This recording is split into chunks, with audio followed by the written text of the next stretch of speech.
আমরা মার্বেল খেলতে যাচ্ছি, মার্বেল খেলা টেগা বাংলাদেশের রোহিঙ্গা সবই জায়গায় জড়ো হয়েছে।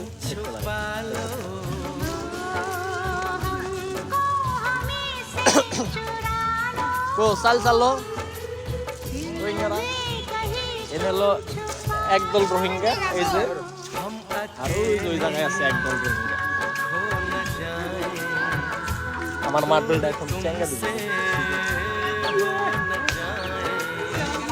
এ রোহিঙ্গারা কেই তো ভাঙি দেয় না, ওটা চালু দে খেলবো। কামাল ভাই কি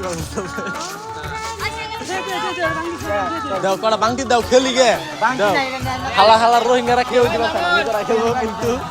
দাও কড়া দাও, কড়া দিবা আটটাই দে 8টা মাঙ্গাই দে। আর বলার একটা ছাত্র, এটা আমার ভাই একটা মালটা 100 কিন্তু টাওয়ার করতেছে।